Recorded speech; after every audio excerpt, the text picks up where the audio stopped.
ಎಲೆನ ಪುಂಸಕ ಭೀಷ್ಮ ಸುಡು ಬೈಗುಳಿನ ಭಂಡನು ನೀನಲ. ಗೋಕುಲದ ಗರ್ವನ ಗುಣವನಾರಿಸಿಕೊಂಡೆ ಬೇಸರದೆ. ಹಳವಿನಲಿ ಹೆಮ್ಮೆಯನು ಕುಂದಿನ ಕುಲದೊಳಗಳಿಕೆಯನು ತಮದಲ್ಲಿ. ಬೆಳಗ ಬಣ್ಣಿಸುತ್ತಿಹೆ ನಿರಂತರ ಎಂದನ ಚೈತ್ಯ. ಅವಗುಣದೊಳಾದ್ಭಾವಿಸುವೆ ಗುಣನಿವಹವನು ರಾಜಾಧಮರು ಯಾದವರು ಪೂಜಾರು ಹರೆ ಸುಡು ಸುಡು ನಿನ್ನ ನಾಲಗೆಯ. ಸವಿನುಡಿಯ ದುರ್ವ್ಯಸನಿ ತೊಂಡಿನ ತವರು ಮನೆ ಬಾಹಿರರಿಗಾಶ್ರಯ. ಭವನ ಕಳರಧಿ ದೈವ ಭೀಷ್ಮನ ಕೊಲವರಲಿ ಇಲ್ಲೆಂದ. ಇವನು ಗಡ ಚಿಕ್ಕಂದು ಮೊಲೆಗೊಟ್ಟವಳ ಹಿಂಡಿದ ಗಂಡ. ಬಂಡಿಯ ಜವಳಿಗಾಲಲಿ ಮುರಿದ ನೈಮಾಮ ಸಮರ್ಥನಲೇ. ಸವಡಿ ಮರ ನೆಗ್ಗಿದವುಗಡ ಮೈಯ ಉಚಿದರೆ ಬಲುಗತ್ತೆ. ಗೂಳಿಯ ನಿವ ವಿಭಾಡಿಸಿದನೆ ಮಹಾದ್ಭುತವೆಂದನ ಚೈದ್ಯ. ಹಕ್ಕಿ ಹರಿಣಿಯ ತರಿದ ಗಡ ಕೈಯಿಕ್ಕಿದರೆ ಕಡುಗುದುರೆಯನು ನೆಲಕ್ಕಿಕ್ಕಿದನೆ ನೆರೆ ಹೇಳು ಹೇಳ ಕೃಷ್ಣನಾಳ್ತನವ.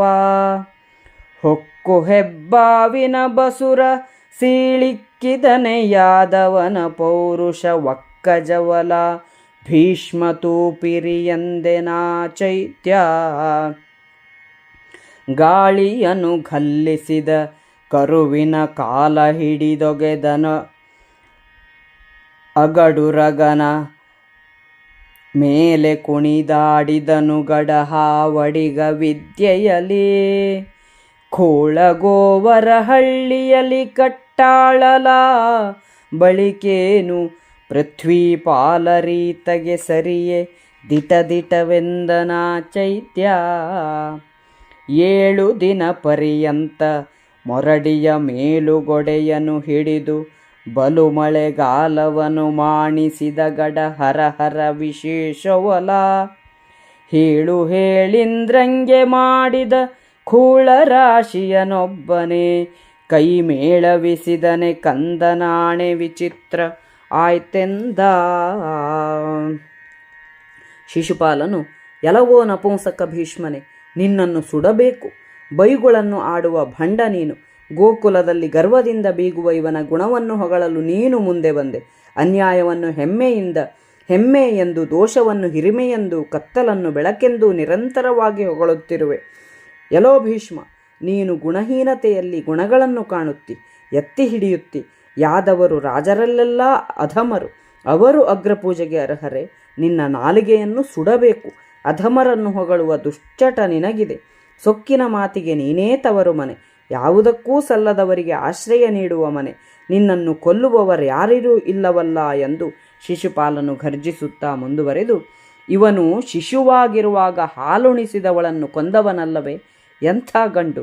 ಬಂಡಿಯನ್ನು ಎರಡೂ ಕಾಲಿಂದ ಮುರಿದವನು ಬಲು ಸಮರ್ಥ ಎಂದುಕೊಳ್ಳುತ್ತಾನೋ? ಇವನ ನಡುವೆ ಹೋದರೆ ಜೋಡಿ ಮರಗಳು ಮುರಿದವೋ? ಕತ್ತೆ ಗೂಳಿಗಳನ್ನು ಇವನು ಕೊಂದನೋ? ಎಂತಹ ಅದ್ಭುತ! ಹಕ್ಕಿ ಜಿಂಕೆಗಳನ್ನು ಕೊಂದನಂತೆ, ದೊಡ್ಡ ಕುದುರೆಗಳನ್ನು ಬೀಳಿಸಿದನಂತೆ. ಭೀಷ್ಮ, ಹೇಳು ಹೇಳು, ಕೃಷ್ಣನ ಪರಾಕ್ರಮವನ್ನು ಹೇಳು.